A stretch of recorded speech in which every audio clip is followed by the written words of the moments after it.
बोल शिव गुरु महाराज की, बोल साचे दरबार की, बोल हरिंदर भैया की, बोल नीलम दीदी की। देखी रउआ लोग के बीच में पूनम पांडे जी अलबनी जय हो जय। आ जितना हमार गुरु भैया बैठल बारे, आ जितना हमार गुरु बहना बैठल बारे, सभी कोई के पैर छू के पूनम पांडे जी प्रणाम करता। रउआ लोग के आशीर्वाद प्यार हमरा पर लागल रहे और शिव भक्ति में जितना हमार गुरु बहना सब और गुरु भैया सब लागल रही बाबा के सेवा में, तो बोल साचे दरबार की।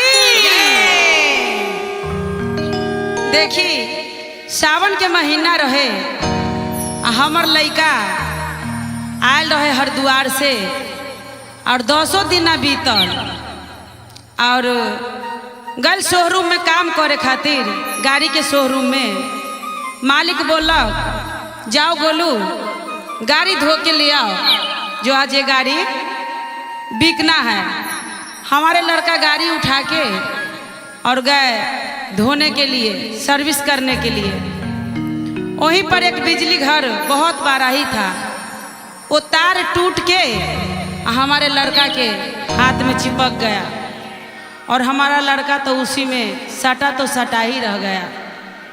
हम अपने घर पे थे, हमारे लड़का के उठा के डॉक्टर के पास ले गए तो हमारे भांजा फोन किए हमें, जो मामी आप कहाँ हो, जल्दी आ जाओ। बोला क्या बात हो गया पहले बताओ तो बोला कुछ नहीं हुआ, यहाँ आओ आप। हम बोले नहीं पहले बताओ फिर हम आएंगे।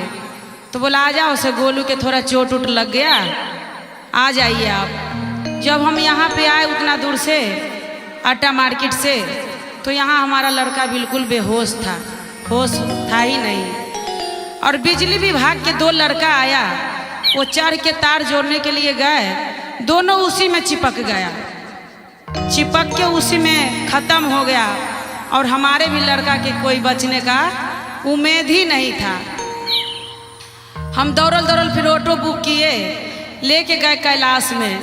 जब कैलाश में लेके गए तो 1 दिन का 5 लाख रुपया मांग रहा था। फिर वहाँ से दौड़ के हम मेट्रो में लाए, फिर वहाँ भी उतना ही पैसा मांग रहा था।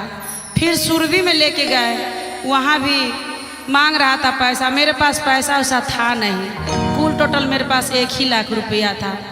मैं बोला डॉक्टर साहब मैं इतना पैसा नहीं दे पाऊँगी, मेरे पास तो बस 1 ही लाख रुपया है, मेरे बच्चा के एडमिट कर लीजिए, नहीं तो मैं यहीं मर जाऊँगी। वो बोले जे नहीं पैसा लगेगा यहाँ।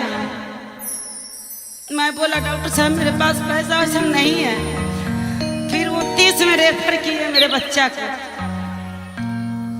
जब 30 में रेफर किए, 30 वाला हमारे बच्चा को भेज दिया वहाँ सफदरगंज, सफदरजन भेज दिए। मैंने वहाँ गया पागल के रूप में। फिर मैं बोला भोलेदानी से जी अगर मेरे बच्चा के कुछ हो जाएगा तो मैं आपका कभी भक्ति भजन नहीं करूँगी, और मैं जहाँ भी आपका आवाज़ सुनती हूँ, जहाँ कुछ होता है, मैं सारा घर के काम धंधा छोड़ के आपके भक्ति भजन में मैं लीन हो जाती हूँ महादेव।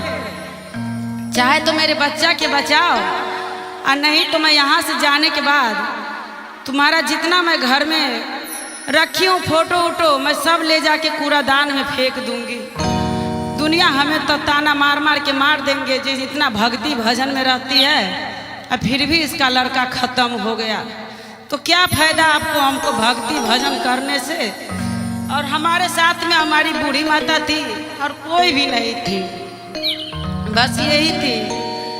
फिर हमारे बच्चा को जब कोमा में ले गया तो मैं बोला अगर मेरा बच्चा मर जाएगा तो मैं आज के दिन से आपको पूजा पाठ कुछ नहीं करूँगी महादेव, नहीं तो मेरे बच्चा को बचाइए आप। इतने पर मेरा लड़का उठ के बैठ गया कोमा में से और बोला जय हो जय। मम्मी मुझे कहाँ ले आई तू?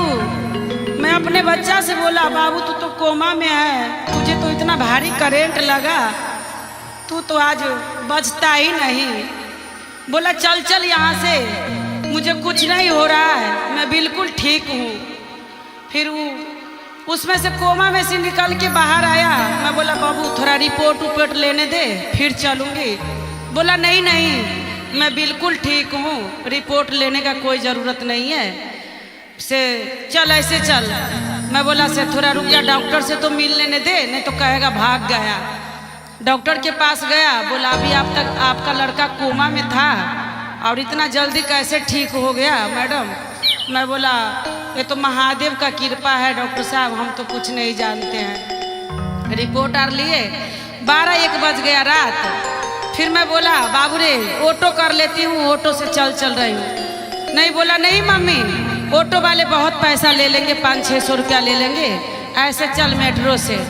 फिर हम अपना बच्चे के लेके घर पे आए, लेके आए, उसको दूध हर दिया, थोड़ा फल फूल खिलाए, हमारे बच्चा के बिल्कुल सही हो गया। बोल हर हर महादेव की। उसी दिन से मैं बिल्कुल शिव गुरु के लिंग में ही लिंगांगी हूँ, कभी मैं उनका भजन नहीं छोड़ती हूँ। कहीं भी होता है तो मैं ज़रूर चली जाती हूँ, सारा काम धाम छोड़ के। बोल साचे दरबार की जय।